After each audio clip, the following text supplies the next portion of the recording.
रहेगा इसी देश में। बांग्लादेश के हालात आज भी सतर्क कर रहे हैं। निकलो अपनी अपनी जातियों से बाहर, निकलो अपने अपने मजहब से बाहर, निकलो अपनी अपनी समाजों से बाहर, अपने व्यापारों से बाहर, और एक सनातन के मूल झंडे के नीचे आकर इस देश के हिंदुओं की रक्षा करने का संकल्प करो। आज ये जितने भाई बहन हैं आप भी सुन लो, बांग्लादेश में सबसे ज्यादा निर्मम हत्याएं, लूटपाट, आगजनी, बलात्कार जैसे केस ज्यादा से ज्यादा हमारे दलित समाज पर हो रहे हैं। वहां पर ज्यादा से ज्यादा यहाँ के वागड़ क्षेत्र के सभी समाजों से कहना चाहता हूँ कि दिल खोलकर भारत को समझो। आज आंखें खोलकर भारत को समझो, भारत की सरकार को समझो, भारत की व्यवस्था को समझो, और भारत में बसी हुई इस हिंदू राष्ट्र में सनातन संस्कृति को समझो। हम किसी जाति के खिलाफ नहीं है, लेकिन एक बात बोल देता हूं मैं यहां से, पूरे विश्व में 57 देश हैं अरब कंट्रीज के, एक भी देश ऐसा नहीं हुआ जिसने बांग्लादेश के उस पीएम को शरण दी हो सिवाय भारत के अलावा। ये कोई कम बात है क्या? अरे हमारी उदारता का कितना तुम परीक्षा करोगे? और अगर आज भी तुम हमारी उदारता को कायरता समझोगे तो देश में भी बहुत बड़ा आंदोलन हो सकता है। इस बात का ध्यान रखना।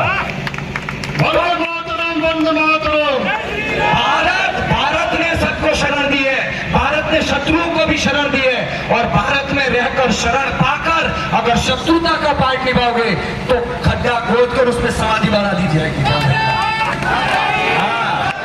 बिल्कुल, अब राष्ट्र जग चुका है, अब देश में अराजकता नहीं फैलेगी। अपने अपने थोड़े थोड़े स्वार्थों में आकर राष्ट्र को बर्बाद मत करो। मेरे भाई बहन सनातनियों, आपकी दुकानें, आपकी इमारतें तभी सलामत रहेंगी जब हमारा हिंदू समाज और सनातन संस्कृति आबाद रहेगी। और अगर ये मर गई तो समझ लेना कि तुम्हारे कितने भी बड़े आलीशान प्रतिष्ठान है, या तो क्षेत्र छोड़कर भाग जाना पड़ेगा या फिर देश छोड़कर निकल जाना पड़ेगा। इसलिए ध्यान रहे, हमारा कौन कौन क्षण क्षण राष्ट्र के निर्माण में होना चाहिए। ये किसी राजनीतिक एजेंडा नहीं है। आज कोई किसी पार्टी, किसी एक समाज, किसी एक व्यक्ति का काम नहीं है। ये मुझे दया आ रही है हिंदू समाज के इस चंद आवाम को देखकर। कहां सो गए तुम लोग? आज बांग्लादेश है, कल तुम्हारा नंबर आ सकता है। लेकिन कल कुछ मुझे डिबेट में मैं सुन रहा था, बड़े बड़े चंद गद्दार जो देश में सरकार के विपक्ष में बैठे हो। सुनना एक बात, मैं किसी सरकार के विपक्ष में नहीं बोल रहा हूं, लेकिन देश में कोई खड़ा होकर ये बोलेगा कि भारत में भी ऐसा हो सकता है, तो बेईमानों सुन लो कि इस देश की सेना हमारी वफादार है। हम हमारी राम कथा में राम के जय के साथ में भारत के सैनिकों की जय बुलवाते हैं। ऐसा मेरी देश की सेना का बहुत बड़ा हिस्सा इस देश में। सरकारें कितनी भी कमजोर रही हो, किसी की भी रही हो, लेकिन सेना हमारी सदैव मजबूत रही है भारत की, जो आज भी है मुंहतोड़ जवाब देने के लिए। ये तो तुम्हारी सेना ने भी चूड़ियां पहन रखी थी, इसलिए पीएम आवास में पहुंच गए वो लोग। अभी भी एक वक्त है, अभी देख के आएंगे हम, ज्ञापन और पूरा हो जाएगा, सब अपने अपने घर के चले जाओगे, अपने खेत खलिहान बिजनेस में चले जाओगे। राष्ट्र की चिंता में किसी को कोई फर्क नहीं पड़ रहा है। लेकिन वागड़ से लेके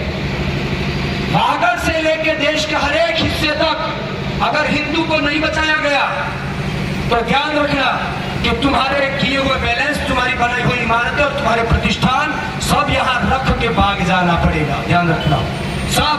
मैं बिल्कुल दो टूक बोल रहा हूं, मुझे किसी की चिंता नहीं है। मैं मर के निकला हूं इसलिए बोल रहा हूं। जीने में कोई तमन्ना नहीं है, राष्ट्र के उत्थान के अलावा और कोई इरादा नहीं है दूसरा, बस। इसलिए आज ये देने के बाद भी संकल्पित हो जाओ, घरों में बैठे मत रहो। अब समय आया है तुम्हारे जागने का, वरना फिर समय आएगा तुम्हें काटने का। हाँ,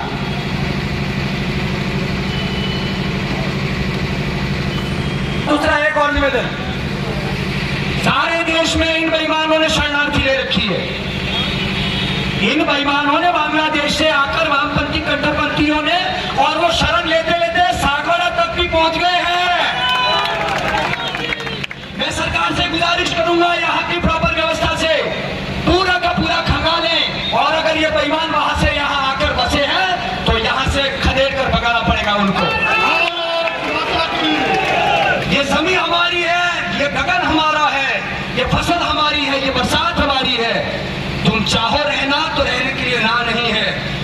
लेकिन यहाँ पर हमारी संस्कृति में आकर ढलना पड़ेगा, वरना फिर कुचले भी जाओगे। ध्यान रखना, हम हिंदू, भारत माता की, हम हिंदू हैं, हमें हिंसा करना सिखाया नहीं गया है, लेकिन समय आने पर जान देने के लिए सबसे आगे आग में खेलने का इरादा भी ये हिंदू ही रखता है। इस बात को न भूलें, चाहे जो परिणाम आए।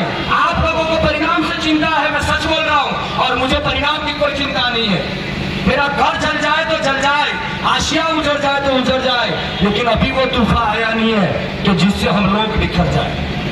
ध्यान रखना, अगर समय से पहले सचेत नहीं हुए, ये कोई भाषणबाजी करने के लिए खड़ा नहीं हुआ हूं मैं यहाँ पर।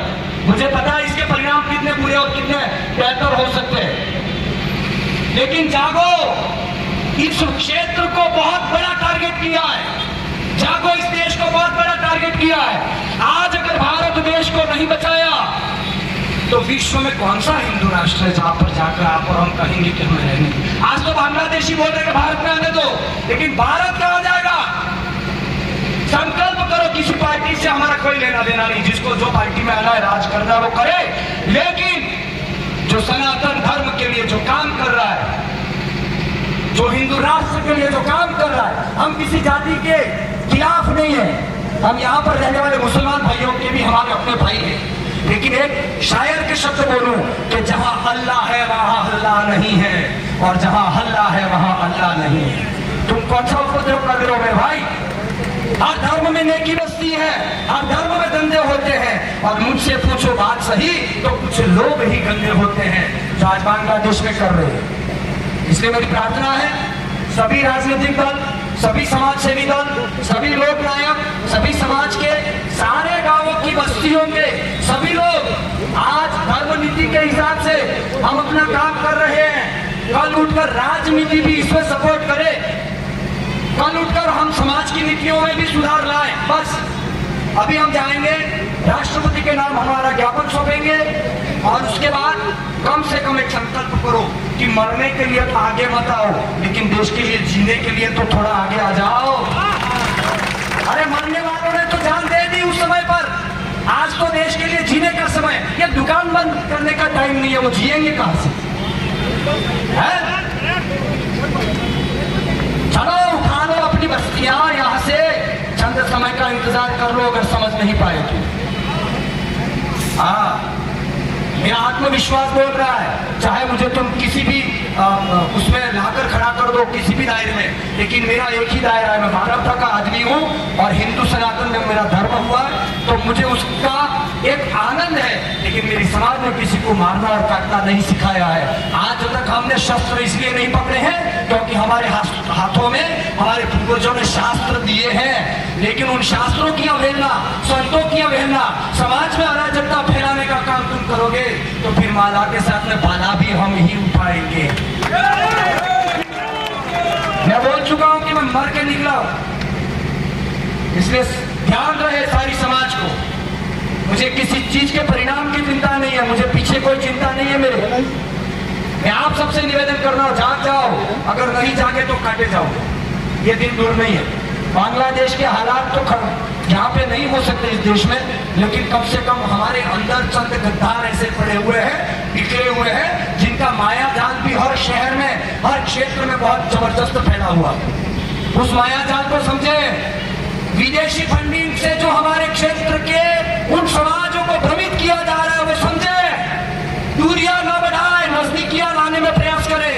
दूरियां बहुत हो गई, चाहे किसने क्या काम किया वो सब इतिहास जाने, लेकिन आज मैं कह रहा हूं कि सब समाजों में भेदभाव खत्म करो। सनातन के टूटने के पीछे कारण ही ये है, सनातन का बिखरा भाई, कोई छोटी जाति कोई बड़ी जाति। मैं आज यहाँ से ऐलान कर रहा हूँ कि मेरे पीछे मुझे शास्त्री भी नहीं लगाना है, मुझे कमलेश भाई सनातनी कहकर लोग पुकार है, इससे ज्यादा मेरा कोई परिचय नहीं होना चाहिए। हर सब तो ये काम करो कि हमें सनातनी बनना है। हमारे यहाँ पर जितने भी आए हैं उन सबको प्रणाम करता हूँ, और जिन लोगों ने समय दिया है, अमूल्य समय, अपने प्रतिष्ठानों से बाहर निकलकर, अपने घरों से बाहर निकलकर करो मेरे भाई, करना पड़ेगा। और एक मैसेज अंतिम छोड़ रहा हूं, प्रकृति पूजक है हम सभी सनातनी, इस बात को स्वीकार करते हो? हम सभी सनातनी कौन है? प्रकृति पूजक। प्रकृति पूजक है हम।